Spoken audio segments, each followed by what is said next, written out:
Story Tyrant here. Oh, what are you doing? What you doing? What's my little girl doing? Good morning, Story Tyrant here. I'm not sure how this is supposed to work.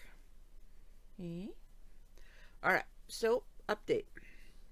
Update start date 04/04/2021. Alright, so I had a new mic.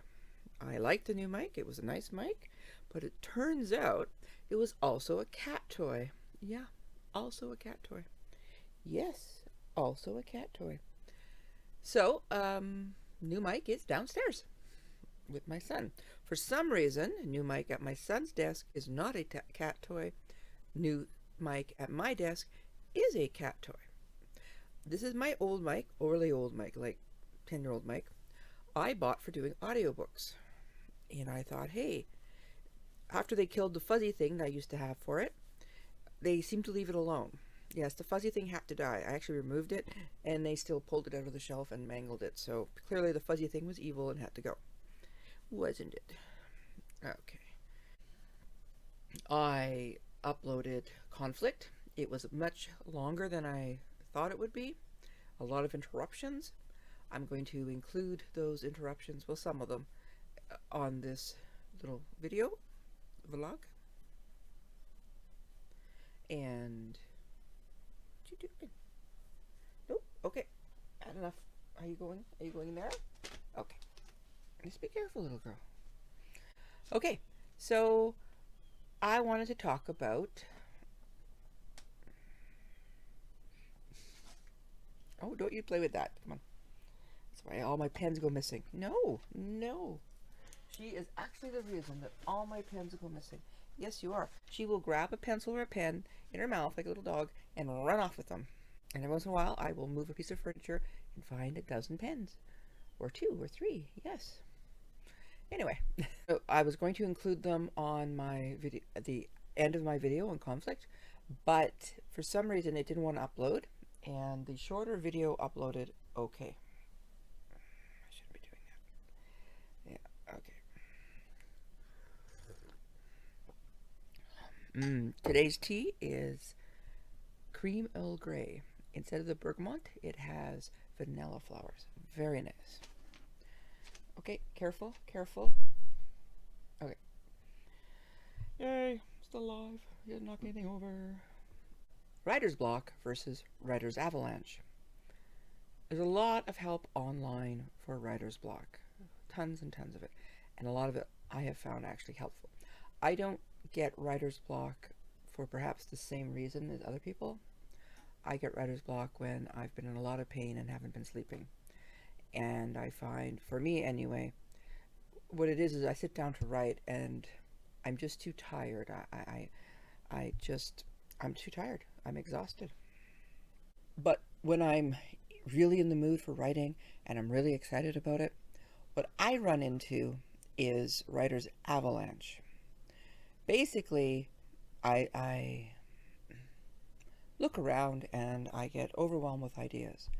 One of my favorite online, I guess it's a publication, is Science Daily. Love it. It has tons of interesting articles from the science world, things that are happening, everything from biochemistry across to glacial studies to space to anything like that. And it just loads you with ideas. It's fantastic. The newspaper, listening to newscasts, I'll often get ideas. I love new technology casts. Those are great. Writer's avalanche. What is writer's avalanche? Basically, it's an overwhelming group of ideas. When I read a book, watch a movie, watch different shows, listen to people talking, go out into the world, hear conversations, snippets of them, waiting in line. Something I really miss doing right now is people watching. I will often get a lot of ideas. So when I'm trying to write a story, my problem usually isn't coming up with a great single idea. My problem is coming up with just one idea for the story. If you're like me and you are a person who literally gets overwhelmed with ideas, it's almost like you have to shush the noise of your own head, shush the noise of the world. And in my case, that's literal. When I go to my office, my little building, there is no internet. There is nothing. I take my little laptop. It's too many ideas percolating. Or I'll be writing a story and suddenly something else will pop up and I go, oh, that's good. Now, what I often do if I'm on the computer is I open up a side file, put idea, type it in, and then print it off. That sounds weird, I know. And then I don't save it. And then I put in this little pile of sheets, which is right here, called story idea. And if the other things perk up and I pull it out and it's still there, aha. I've begun keeping a story idea file online and doing less printing. But if it's a really good idea or it's part of a larger idea, then sure. But most of the time, I just say, nope, go away. I'm focusing on this now. And that has been working really well. So I don't know if any of you out there suffer from story avalanche or story snowstorm or all this white noise and tons of ideas. If you do, hey, if you have coping techniques. But the biggest thing I will say is trust yourself. It's my opinion, but trust yourself. You will get more story ideas and don't worry about it. So avalanche ideas. If an idea comes back to you 3 or 4 times, it's usually a keeper. Thing is, if you're like me and you get lots of ideas when you open yourself to them, or when you're not exhausted, or when you're just out in the world, you feel the need to write things down.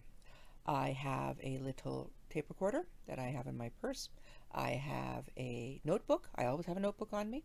And I have my laptop, not always with me, but often with me. In the old days, when I'd go shopping, I would book a block of time to simply stop and have lunch someplace where I could pop open my laptop and make notes if I wanted to. Sometimes the only notes I was making were literally sitting in my car watching people and making notes, or sitting in a food court watching people, or sitting on a bench outside a restaurant watching people. And I could watch how they were moving, colors of their clothing, their facial expressions, how they were gesturing, all kinds of stuff. And I would make notes. I would just make notes on how a person was moving. There was this lady, I had stopped to pick up some stuff, and she was walking down the street, and she was leaning forward like against this wicked wind as she was walking down the street, and she was focused, and she was going, and everybody got out of her way, and she was clearly upset and angry, and she wasn't so much walking as she was marching against a wind that only she could see and feel. And she got into the bank, and then she went, and I don't know who she was, but I had lots of ideas, what ifs. So, notebook, notepad, your phone, you can take notes on your phone. I have a friend who's an amazing typer on her phone. Her thumbs just go like, it's amazing. You think, wow, that's a lot of texting, but it's not. It's her taking notes. Notepads, tape recorders, recording devices. You can also record on most modern phones. And you know what? Just don't worry about it. I know that's a shocker, and it upsets some people. They say, no, tyrant, I have to write this down. No, you don't. If you're writing a scene and you're kind of stuck, and this new idea is over here flittering around like a little butterfly, you can ignore it, and you can focus back. When I'm working on a piece and that starts happening, what I usually do is back up in the piece. Okay, this sounds odd, but for me, when I'm getting that confusion and I can't move forward, it means I've missed something. So I usually back up 1 or 2 pages, read forward. And if that doesn't work, I go check on my character profiles, my bios. And that's when I go, oh, he's left-handed, not right-handed. Or, oh, she's got brown eyes, not green eyes. Or my favorite one, oh, yeah, he's married. It's like, yeah, he's married. Thank you, subconscious. Then again, writing away quite happily, and then suddenly, boom, everything stops. And there's this idea, and it starts off like a flutter, and then it's a banging, then it's a thumping, and then the idea is like, this would be a really great idea for something. And I see this little movie play out of the scene, and it's wow. Then I try to ignore it. And if it just keeps coming back, I will stop. I will open another page and I will write it down, brief outline, pop it to the bottom, not even title it, and just go back to what I was doing. So, writing Avalanche, yeah, it can be very rough. It makes it hard for me to finish projects because although I can see the end in my mind, yeah, it's like, okay, I want to finish this project. I can see the end. I want to finish it. But this other idea and this other idea, oh, and this other idea and this other idea, all these ideas are there. And it can be very rough. And it's funny because you see all this advice on writer's block and you don't see advice on writer's avalanche, writer's snowstorm, idea attack. So when I am blocked and I can't move forward in my writing, often in my case, it's because I'm really tired and I just need to have a nap. That may sound silly for some of you, but because I have chronic pain issues, I don't sleep a lot. So when I do have to go and lie down, I've actually fallen asleep here. I've been woken up by one of the cats or both the cats or the cats and the dog to say, Mommy, you have to go to bed now. So, yeah. A good way for me to avoid writer's block or loss of an interest in a project is not to talk it out. Maybe it's because I'm a discovery writer and a plotter. Like I'm more of a goal poster, not a huge plotter. But because I also do a lot of discovery writing, I can't talk out a project. If I talk out a project, I literally talk it out. It's gone. It's not gone because the idea is gone. It's gone because I've lost interest in working with it on the page. It kind of goes into my back file. Okay, I'll work on that later sort of file.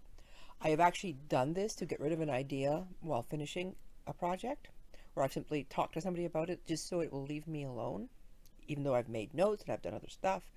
And it's like, no, I am going to finish this project I'm on. And so I've turned and I've talked those projects to other people to literally talk them out. Now it'll leave me alone for a while. And this has worked. Interestingly, at first, I always assumed that once I'd done that, the project was gone forever. And usually that version of it is gone. But what I have found over the years, and this is again learning to trust your subconscious and yourself, is that project or that idea, characters and situation and genre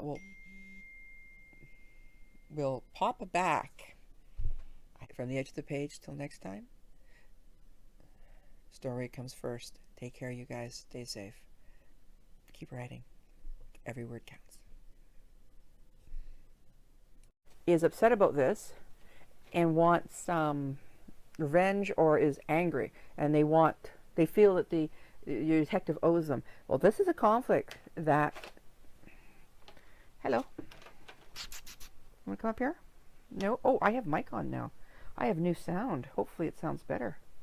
Yeah, hopefully. Oh, yes.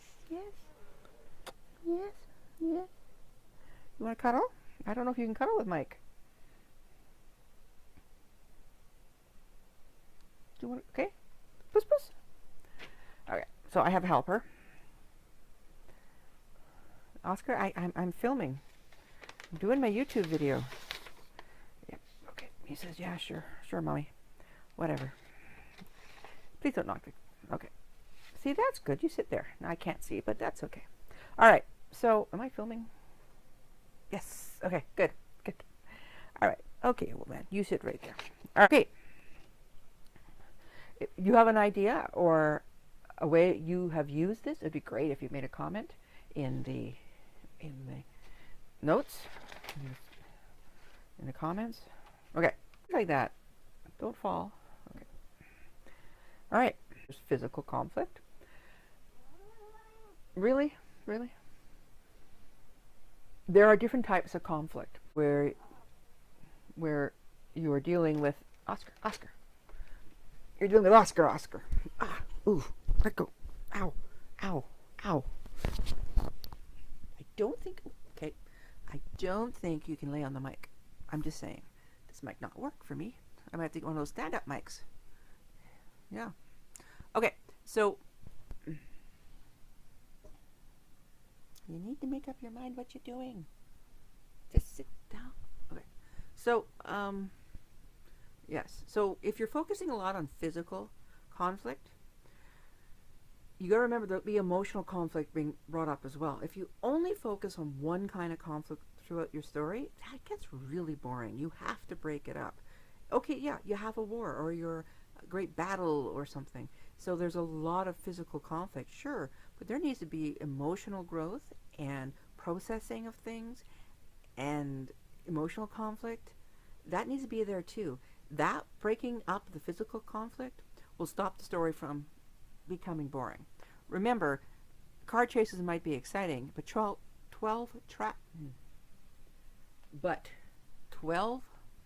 chapters with 12 car chases, that's boring. Literally boring. Now, there's emotional conflict and there's mental conflict. Emotional conflict is usually pretty obvious. It's when a person doesn't agree or gets emotionally upset, and there should be an emotional element to all aspects of conflict. It's when we endanger ourselves emotionally that we're at our most vulnerable. It's when we're doing. Now, mental conflict can also be a battle of wills. A lot of people forget that. It doesn't actually have to be this huge fight. Why are you attacking the light now? What did the light do to you? Ugh, I love him, but he's crazy. Leave the light alone. What a silly cat. Okay. Don't push the sword down again. No. You think it's funny, don't you? Okay. Yes, emotional conflict. We're at our most